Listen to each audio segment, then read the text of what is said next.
Welcome to our forecast, guys. Today we're doing one for the last day of 2024. The guest I have today is the guy I've known for a very long time. You know, when you go to school, you get the opportunity to meet some people for a few days, for a few weeks, for a few months. Then there's those who end up becoming a family, and that's how I kept him for till the end of the year. It's very familiar face for those who knows me, but for those who doesn't, it's very interesting characters. And I'm glad he's here with me today. Josh, how you doing, my man? CJ, what's good? I'm doing good. You know, you're the only one who stick. Well, now you. A lot of people doesn't call me CJ anymore. Oh, you want me to switch to a Hadi? No, I'm daddy now. How you doing, man? Long I'm time. doing great. Doing all right? Mm-hmm. How's 2024? Man, 2025 is about to start. You know, we just have to press reset. You just have to see it like a video game. All the things we're trying to work on, some things worked, some things didn't work. No. How's the family? What family? Your family? What many family do you have? I need to create my own family. I'm tired of just calling my family family. I need to No. have my own family. Because I've been seeing you on social medias. You and your mom. Oh, yeah. It's good, man. Yeah, me and my mom were close. Yeah. And now I understand why you like Andrew Tate. So What? What? Of course I like Andrew Tate, man. That guy changed my life. oh yeah? Yeah. How come? Because he's the only person that was eloquent, knew what he wanted to say, and he was unapologetic about what he wanted to say. So I like that. Of course, it goes out of pocket here and there, but most of the things that he says, they make sense. And just like you. Yeah. And actually that's one thing I like about you. You know, people complain. I've seen a lot of people complaining. You know, there was one post that you put the other day about therapy. Mm-hmm. And he was like, if you men who complain about going to therapy and you put sign Let's of, actually pull it up. Let's actually pull it up. and he had a sign of LGBT. And I didn't pay too much attention to it, but I saw a girl saying that I'm gonna delete you just because of that. Yes, there's actually a girl that actually did unfollow me because of it. So let's just read it for the audience. I said, I had a picture of an LGBT flag, and I was like, my face when a man goes to see a therapist instead of bottling up his emotions like a real man. Yes. You know, a man is not supposed to complain. A man is supposed to fight. A man is supposed to suffer. I mean, it's supposed to suffer. Yeah. And if you've got a problem, you need to tell your boys. If you tell a woman, she'll use it against you. I mean, a therapist can be a boy, can be a man. Yeah, but then what if you're broke and you don't have money for therapy? Then you're just going to be wasting money on somebody who's going to Google stuff. So are you telling me the argument is about money then? No, my argument is there's so many things you can do before you go to therapy. You can try going to the gym. You can try working out. You can try seeking people who are smarter than you to solve those problems before going to a therapist. Do you think is a man thing or is just a culturally thing? I think black people usually don't go for therapy. But then right now, I think a lot of black people are starting to go for therapy.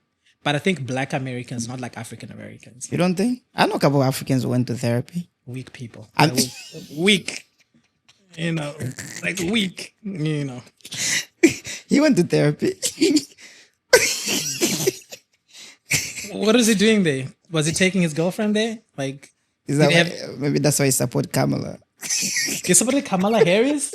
Oh my word. Oh no! I mean, I've never went to therapy. I never considered going to therapy, but I don't see it as a sign of weakness. Okay. You know, but I feel like we as Africans, we don't look at therapy like that. You know, and hopefully one day we can change that. Anyway, let's just dive.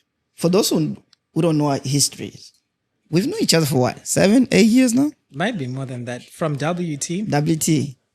we So studied we- accounting together. Guys, we're actually accountants. Okay, you're still an accountant. I'm still. So me and you went to the same school. We graduated together. We ended up moving to the same city. Mm-hmm. How's life going after school? You know how we had our dreams when do you remember when when we'd be taking those accounting Class. exams. Oh Yeah. my word. Upshaw, that woman caused us a lot of grief. Do you remember those days? I still remember those days. But now looking back, I do appreciate her, what's it called? The way she made us work, you know? Because now I look back, I'm like, dang, it's hard to get a job in accounting for those who don't know. Yeah. And you have to know your stuff. You really have to. And I think she's the only teacher who made us understand that you really need to know before you can pass this class. Yeah. Yeah. And we're forced to learn. Like for me, after then, that's when I can say I became an accountant. Before then, man, Before then, I was just good with numbers. I was an accountant. Mr. Josh, what's up? We're not gonna say your name, but we're good friends here. How would you like to remember 2024? So I turned 31 this year, right? So that's a year over 30. And 30 is a very important year, especially for men, because that's when they self-actualize most of the time. You tell yourself, I want to reach this goal by 30. I want to have a house by 30. I want to have my dream car by 30. I want to have my dream job by 30. I want to have a business by 30. But then what has started happening is that you thought you'd have a house now, but all you have is are bricks. That's all you have. Now you have to do the building. So I've learned to be gentle with myself because I'm not very gentle with myself. I like to put a lot of pressure on myself, but I realized that it wasn't really doing me any good. But pressure is good. I will still put pressure on myself, but I feel like I could have been more lenient on myself, because sometimes things don't go the way you want them to go. And how important is it to be linear to yourself, to give yourself grace, to not pressure yourself? You need to do it once in a while, but you can't do it all the time because that's feminine behavior.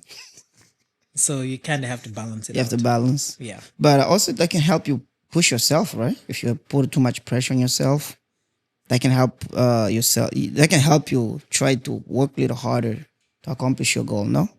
It does. Because you don't know how much you can push if you don't put that. Like it's like going to the gym. If you went to the gym and the most you could push was 100 pounds. If you keep going, you go up to 120, 140, 160, you keep going. But if you always just stay at the same level, you'll never know what you're capable of doing. How close are you to your goal? I'm one big opportunity away from my goal. Okay. That's how I look at it. Okay. Anyway, you started doing something that none of us thought you'd be doing in college. What do you currently do right now? For those, I don't want to speak for you. Well, if a man says he does too many things, he's unemployed. If you hear a man saying, "Oh, I do this, I do that," he's unemployed. It's like those females say, "I'm an entrepreneur," but they have no business. They have no business. Like I'm like, okay, you're an entrepreneur. People are just using that word very lightly. But for me, the advantage is I can still go back into accounting anytime I want, but I'm never going back into accounting. That's good. When I was in college, I realized I was great at marketing. So I started panel beating on that. I created my Facebook groups. They grew, So I think that's kind of like the bread and butter of the business that I'm going to be pushing mostly in 2025. Because all my platforms combined, I've got a little over 150,000 members in all my groups.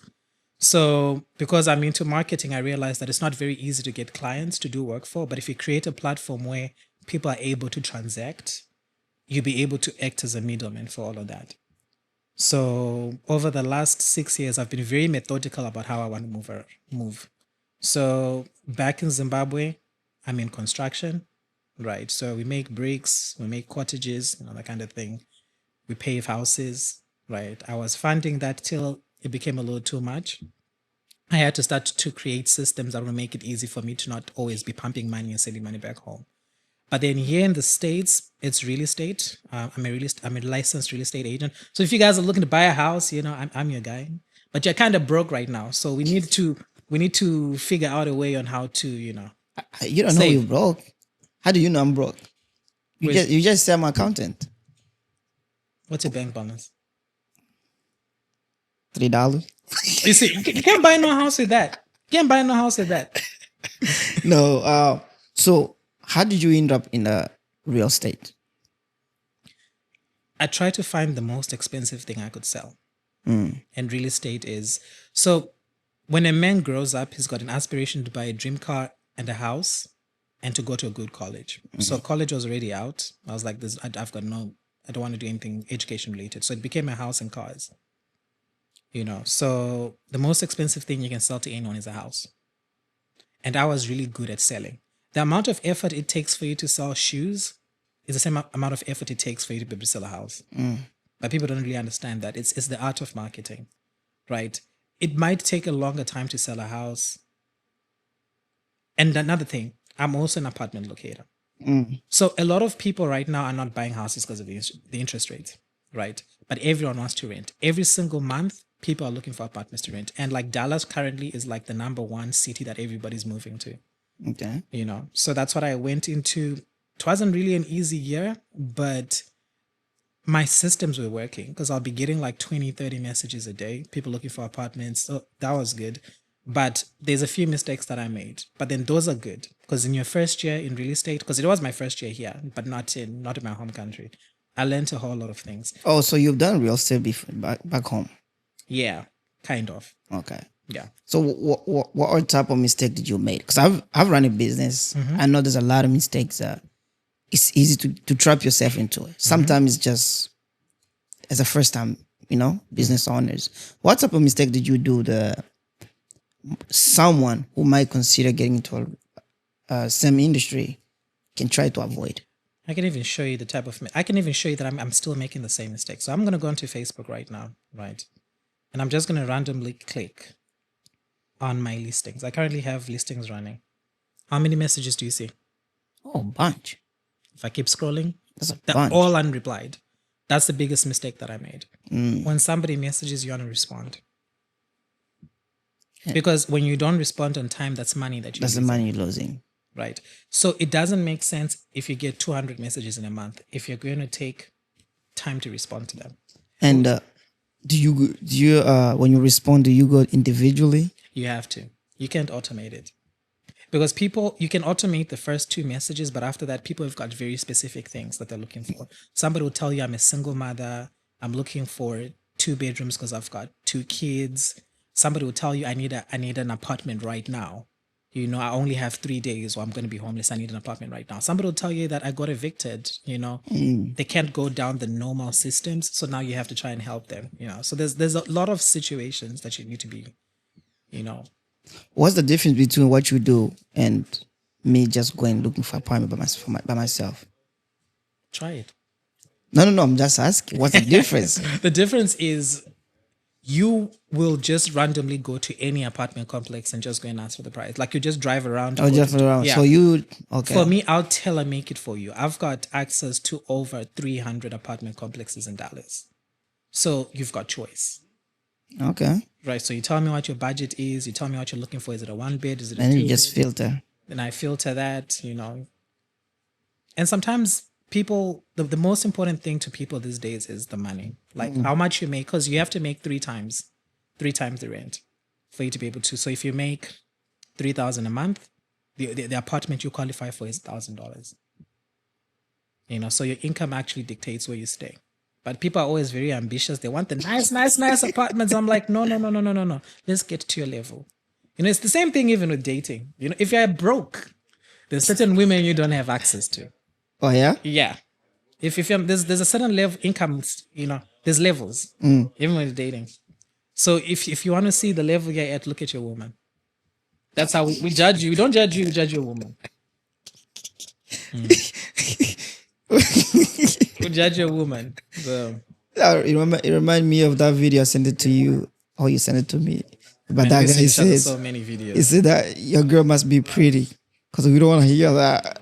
Oh, she's good when she's on her back. She's good when she's doing. Yeah. Like no, we want to see and say this is Josh's girl. Yeah. Imagine we want to see your girlfriend. And you're like, well, let me look for a picture. Just show us the first picture that is in the phone. Why do you need to scroll? Now you're making excuses for your girl. No, we don't want that. You don't even think she's pretty enough? No. A pretty girl is pretty. It's universal. It's like Ronaldo and Messi. Like nobody can say they don't know how to play football. Everyone can agree on that. Yeah. You know, so a woman should be like that as well. Are you currently dating? Yo, that question. I don't know. What you mean you don't know? I don't know what Like, I'm doing. what you mean like? What you mean you don't know? I'm not in a relationship. Okay, no, but you okay. I never understood this dating thing when people say I'm not in a relationship but I'm dating. What does that mean? So when I'm in Africa, if I start talking to a girl, because they call it talking stage.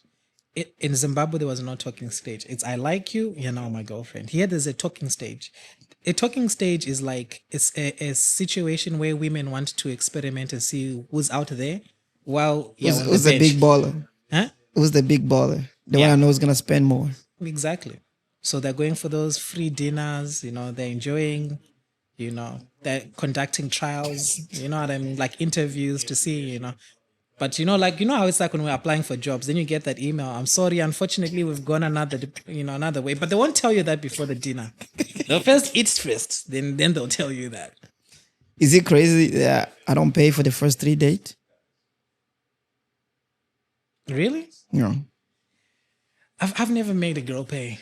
You never? No, you need to assert your dominance. Like you can't. I would think that'll be your thing though, because you're really crazy when it comes to dating. I am, but then the thing about it is I'm going to be a man about it still. Because I'm not going to have a woman go and say, oh, no, I paid for my date. No. You're going to say something else about me. She didn't pay for a date. She paid for a meal. So you do 50-50? No, I pay for mine. I don't know her. Why do you go on dates with people you don't know? That's why that's point of going on a date? No. That's why you have video calls. No. You video call someone first. No, a couple of times. Of course, then we you go do that. I still don't know you. How many video calls are you doing? Are you doing like 5-minute video calls and you're just going on a date? I talk to my coworker. I talk to you. Should I be paying your meal too? That's funny. No, but it's different. It's different with women though. So let's say, you know me. I love females. You know, I love ladies. There's never a secret. I have 3, 4. Let's say back in the day, right? I used to have like 3, 4, 5 girls go on a date. Are you sure you want to say that? Are you sure you want to say that? He's joking. Guys. I'm not ashamed. I'm not ashamed because it's a part of life, you know. As a guy, as long as you're not married, you're single. That's my philosophy. Okay. Whether I have a girlfriend or not, I'm single. Because she can wake up and go to someone else, and I can wake up and go to someone else. That's true. So let's say I had 5 girls at that time, and each girl, I end up taking each one of them Monday to Friday, and each one of them end up spending $30. How much is that a week? $150. In college, that's how much we used to make a week. Yeah, right. Because we used to make $7.25 or $7.50 an hour. Yeah. So, how broke do you think I'll be? No, but then in college you'd go to the cafeteria. That would be a date. Not really. I mean, here too, you We can. never used to spend that much money in college. I used to spend money. Oh yeah, you kind of had more money than all of us, though. That's not true. You did. How? You always had more money than us, and you had a car too. You had a car in college. That was bowling league. That's how broke we used to be. So how's dating look for you? Look like for Josh? Let me tell you the problem. Now, I'll be very honest with you. Right. On Instagram, I have 11,000 followers. Right? Okay. Out of those 11,000, 51% of them are female. Okay. Right. So we're looking at what, 6,500? Right. Out of those 6,500, it's very crazy for me to say that there's no one out of those 6,500 that I'm not interested in. Okay. Right. But the problem now is there's basic requirements. One, is she in the States? Because I'm not doing no long distance relationship again. You were in college when I was doing those long distance relationships. Man, that was a 5 in the morning on the phone, Josh. on the phone. I love you, baby. So That was a waste of time. now long distance relationship. No long distance relationship. What about Because out of state? I'm open to out of state if the person is also open to traveling. But here's another thing. I've never traveled to see a girl. I've never been on a flight to go and see a girl. So that's a problem. It is expensive. Not that it's expensive. I felt like I've not met a female that I'm willing to want to It's travel. worth it. Yeah. No, I'm just telling you, it's expensive. But you know what you can do though? If you have something project going on that side, you can go see her. What will I be doing in New York? What project? Like seeing the That's why you have Times to. Square? That's why you have to make. You have to be hustling hard. You know, you have a project that you have house. Maybe you're looking apartment. You're trying to show on that side, and just schedule That's something. actually a very good idea. Yeah. Considering that this Never year travel. I'm actually doing, I'm getting full time into real estate photography and videography while I'm a realtor. So I think that's a good idea. Never travel for free. Every time you travel, you have a project going on, whether you're making money out of or not. That's my philosophy. Okay. So I think it's something that you can do it, but I don't like long distance relationship as well. The thing about it is, in Dallas, I already know most of the women that are here that are Zimbabwean. So if they're already not making me feel like, oh, I want to settle down with that person. Oh, so So you're only looking for Zimbabwean girl? Yes. I did try date a Kenyan at the start of the year. Worst mistake. I already knew I don't want to date other tribes. Like, Culture is different. yeah. When culture can be, you know me, I never choose who to date. Yeah, you're not that picky. I've As long dated- as she's cute, you're like, Yeah, as long as she's that. a good personality. But yeah, culture can be a different. So why just girl from Zimbabwe? because I don't have to teach her anything. If I started dating a Black American woman, these people, they were not raised well. It's like they were raised with no parents. Like they were just left in the house to fend for themselves. They were not raised well. No. You can't wife those people. That's natural. There were some good ones. Actually, I have a girl for you if you want. Where is she from? Here, she's beautiful. She's young. How many exes does she have? 2. What does she do for work? She was doing accounting. Oh, so she's analytical. No, she just found herself in the industry. Okay. She's pretty. She's young. I think you'll get along. Is she submissive? No. You see, now I have to teach her how to What behave. Miss Submissive? She a dog or what? No, by submission is she sees me as the head of the house. Because I know more than her. Like, and you need somebody that she can lead. You can just say that you know more than her. No, me I do. Because me I'm smart. Me I do. I can't speak for other guys. Me I can only speak for myself. So you don't think she can be smarter than you? Book smart she probably could be. Okay. If Would it's you like date a a- girl smarter than you? Yes, I would. Would you date a girl make more money than you? Yeah, I would. Would you be submissive? Why would I be? Just because she makes more money than me? Yeah. No, now if she makes more money than me, I'm gonna support her, right? But then I also have my own goals. But you want her to be submissive because you why? You'll be a provider? No, because of my. No, that's kind of how it is. Even in the Bible, it's always been like that. The man is the head, like I have a lot of good questions. We're gonna talk about it. Let's take a break. And this was a good warm up. It's a good warm up, Guys, right? Josh is here and we're having a fun.